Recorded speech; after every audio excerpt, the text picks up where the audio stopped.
স্বার্থপর এই দুনিয়া কেউরে মনে রাখে না, কারো হাতে সময় নাই, কারো হাতে সময় নেই। এত বেশি যান্ত্রিক মানুষ, এত বেশি স্বার্থপর, এত বেশি দুনিয়া লোভী, কারো হাতে সময় নেই, কারো হাতে সময় নেই, কেউ হাতে সময় নেই। সামনের সিএনজিতে 3 জন মানুষ মনে করেন অ্যাক্সিডেন্টে রক্তে লাশ ভিজা রইছে, কিন্তু কারো হাতে সময় নাই। এই হরন দিতে দিতে কাবজাব করতে করতে আস্তে আস্তে সব পিছনের গাড়ি সাইডে দিয়ে দিয়া জায়গা, কারো হাতে সময়, কারো হাতে সময় নাই। ছেলের হাতে টাইম নাই, মেয়ের হাতেও টাইম নাই। সংসার বড় হইয়া গেছে, জিফুতের পরীক্ষা, বাচ্চা কাচ্চার এই হইছে সেই হইছে। আব্বা বোঝেন তো, আমি শহরে চাকরি লইছি, ওনার আগের মতো আব্বা নিজের হোটেলে কয় বেলা খামু, আপনার গো বউরে যদি না নেই আমার সংসার আমি কেমনে চলতাম। বাবা মুসাফিরের মতো, মা মুসাফিরের মতো, কনকনে শীতের রাতে বৃদ্ধ নারী, বৃদ্ধ মা 1 গ্লাস গরম পানি কেউ এনে দিবে এমন লোক নাই। হ্যাঁ, স্বার্থপর দুনিয়া। তাই আখিরাত যাদের জন্য সুদ নিলেন, যাদের জন্য কিস্তি নিলেন, যাদের জন্য মিথ্যা বললেন, যাদের জন্য কাস্টমারকে ঠকাইলেন, যাদের জন্য 2 নম্বরই রোজগার করলেন, এই নাফরমান মুসলমান, সেই সন্তান আজ আপনাকে ছেড়ে চলে গেল কেন? যে এখন দুনিয়াতেই চলে গেছে, আখিরাতে সে আপনার কি উপকার করবে? হ্যাঁ, কেমনে বোকামি করলেন? কেন বোকামি করলেন? অথচ আপনার মৃত্যুর পরেও ছেলে পেলে ঢিকে দুনিয়া চালাইতে পারত। আমনে বিল্ডিং করে না দিলেও এতিম বাচ্চারও বিল্ডিং হয়। এমন অসংখ্য এতিম সন্তান যে তার বাবাকে জন্মের সময়ও দেখে নাই, পরবর্তীতে তার বাড়িও হয়েছে, গাড়িও হয়েছে, বিল্ডিংও হয়েছে, বিয়েও করছে, বাচ্চা কাচ্চাও হয়েছে। কোনো কিছু আপনার জন্য আটকায় নাই, দুনিয়া আটকায় না। দুনিয়া সবাই পারে মিয়া, ফালতু এই দুনিয়া, তুচ্ছ এই দুনিয়া। খোদার কসম, এটা কিচ্ছু কঠিন না। একটা পিঁপড়া পর্যন্ত তার দুনিয়া চালাইতে পারে, একটা কুত্তা তার দুনিয়া চালাইতে পারে, একটা শূকর তার দুনিয়া চালায় নিতে পারে। আপনার ছেলে পারবে না কেন? কেন পারবে না বেটা? আমি থাকতে জিফুতেরে যদি গদ্দু আর জমি জমা লাইন করে না দিতারি, আমার মরের পরে তারা কি করব? তারা চিরা খাইব আমনের মরার পরে। আমনে থাকতে শুধু ভাত খাইছে, আমনে মরলে আর আমনের সংসারে কেউ ভাত রাইত না। আমনে মরার পরে আর বিল্ডিং হবে না, আমনের মরার পরে ব্রিকফিল্ড সব বন্ধ হয়ে যাইব, আমনে মরার পরে রাজমিস্ত্রিরা সব বাদ যাবো গা।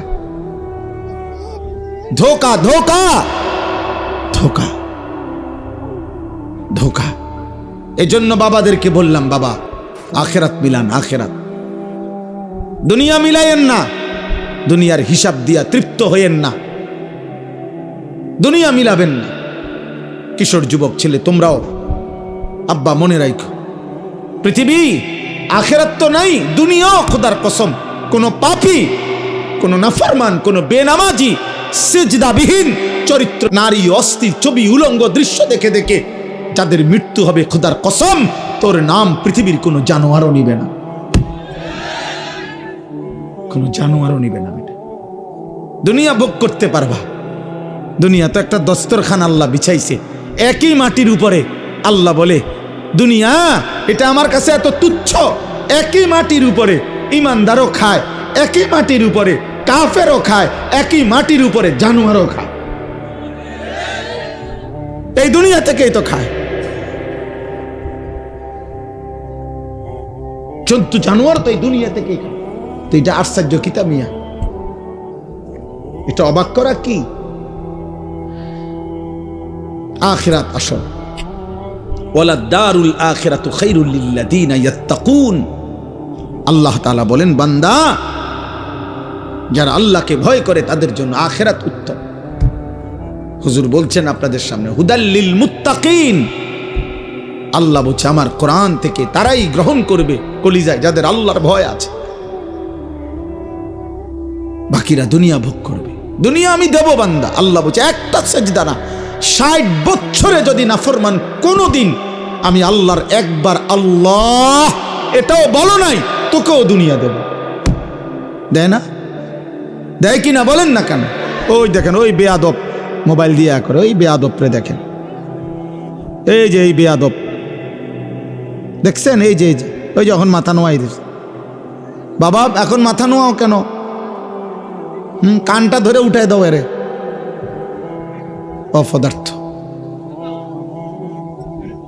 গাদ্দার। বুঝে বুঝে, আপনি কি বুঝে না? সব বুঝে, গাদ্দার। সে মনে করে এগুলো কিছুই না, আমি আমার দরকার আমার শাহওয়াত, আমার মনে যা চায় আমি তাই করবো। হুজুর কি তা আবার? আরে চলো বেটা, কোনো অসুবিধা নেই, কারোর জন্য কেউ আটকায় না। আমার ঘরে আমি থাকি, তোমার ঘরে তুমি থাকো, আমার কবর আলাদা, তোমার কবর আলাদা। আমার যেদিন মৃত্যু হবে তোমার নাও হইতে পারে, তোমার যেদিন মৃত্যু হবে সেদিন আমার মৃত্যু নাও হইতে পারে। না, আলাদা আলাদা, আলাদা আলাদা। এই জন্য আমি এটাই বলছি, আখেরাত চাই, আখেরাত। আমরা মুসলমান, আমরা ইমানদার, আমাদের আল্লাহ আছেন, আমাদের নবী আছেন, আমাদের কোরআন আছে, আমাদের ধর্ম আছে। আমরা পাগল না, আমরা ছাগল না, আমরা দুনিয়াদার না, আমরা লুভি না, আমরা মুশরিক না, আমরা বেঈমান না। আল্লাহ কোরআনে বারবার বলছে ওয়াকালু মা হিয়া ইল্লা হায়াতুনাদ দুনিয়া। আল্লাহ কোরআনে অনেকবার বলছে যে কাফের, মুশরিক, বেঈমানের কাছে এক কথা, জীবন শুধুই কেবল দুনিয়া, দুনিয়া।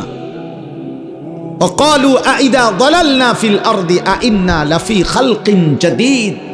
আল্লাহ কোরআনে বলে কাফের বেঈমানরা নবীকে বলতো, মুহাম্মদ আমরা মরে গিয়ে মাটির সাথে সমান হয়ে যাব, আবার নতুন করে আমাদেরকে কবর থেকে আবার উঠাবে। কবর পাইব কই, মাটি পাইব কই, আড্ডি পাইব কই? এটা হবে না, এটা আমরা বুঝে ধরে না, এটা বুঝে ধরে না। না না, এটা বুঝেই ধরে না, বিশ্বাস করে না, না শুধু বুঝেই ধরে না। এতে এটা বিশ্বাস করে না হইলে এক কথা, যে বুঝি আমি, তবে আমি বিশ্বাস করি না। হে বুঝেই না, হে মনে করি এটা অযৌক্তিক কথা, অবাস্তব কথা। কোরআন শরীফে আছে ফাকালাল কাফিরুনা হাদা শাইউন আজীব। মক্কার কাফেররা বলতো, মুহাম্মদ আখিরাতের বিষয় নিয়ে তুমি যেগুলো বলতেছো এই কথাগুলোই আশ্চর্য, এগুলো আশ্চর্য কথা। এটা কি কও তুমি? এগুলো কি? কিসের হাসর, কিসের মিজান, কিসের ফুলসেরা?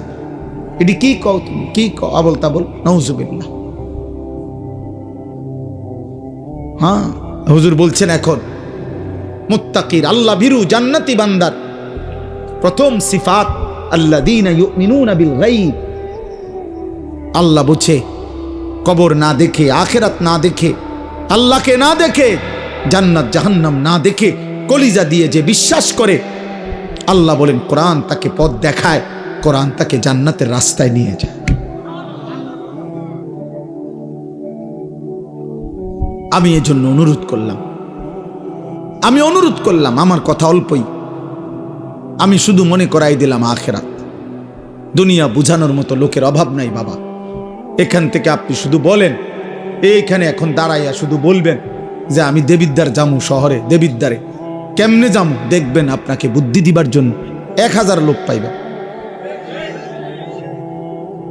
আপনি শুধু জিজ্ঞাসা করবেন আমি ঢাকায় কোন গেলে ভালো হয়, আপনি দেখবেন বুদ্ধি দেওয়ার মতো শত শত লোক পাইবেন। দুনিয়া বুঝাইবার মতো লোকের অভাব নাই, আখিরাত মনে করাইবার মতো লোকের বড় অভাব। আজ যুবক, তোমাদেরকে দুনিয়া, এই মোবাইলওয়ালারা প্রত্যেকেই হাজার হাজার ছবি, নারী, কথাবার্তা, কতভাবে তোমাদেরকে দুনিয়ার স্বপ্ন দেখাইতেছে, রঙিন পৃথিবী চিনাইতেছে, যার ফলে চুল বদলায় ফেলছো, চেহারা বদলায় ফেলছো, আল্লাহর পরিচয় বদলায় ফেলছো, নবীর পরিচয় বদলায় ফেলছো, বাবা মা বংশের রক্তের পরিচয় চেঞ্জ করে ফেলছো। তোমরা একটা ছেলে বলো বাবা, যাদের চুল মুশরিক বেঈমানের মতো, এই ডান দিকে বাম দিকে সামনে বড়, তোমার বাবা কি মুসলমান? মুসলমান হলে তোমার চুল এমন কেন? 365 দিনে খোদার এক বছরে 2025 সাল, একটি বছর যাদের জীবন থেকে গেল, অথচ একদিনও ফজরের নামাজ পড়লা না, তুমি মুসলমানের বাচ্চা?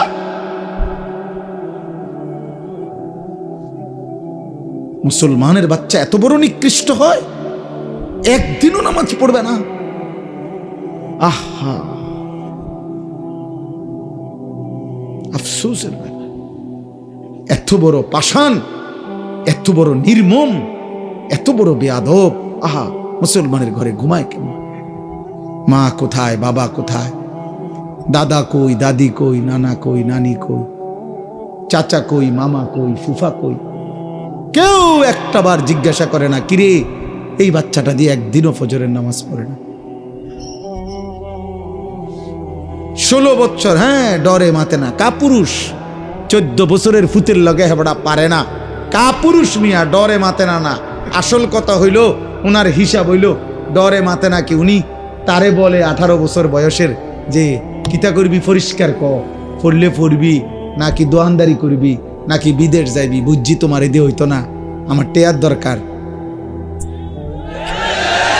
আপনি এটা মিলাইতেন, কেমনে মিলাইছেন তার লগে? তেজন কইছে বিদেশ যাইব, আপনি 12 লাখ টাকা কেমনে মিলাইছেন? আপনি একটাবার জিজ্ঞাসা করলেন না যে আমি তোর জন্য টাকা দেব কেন, তুই তো আমার আল্লাহকে সেজদা দাও না? কই আপনি দি এটা কইলেন না? আপনি 12 লক্ষ টাকা কোত্থেকে আনছেন? 6 লাখ টাকা সুদ নিলেন কেন, কিস্তি নিলেন কেন?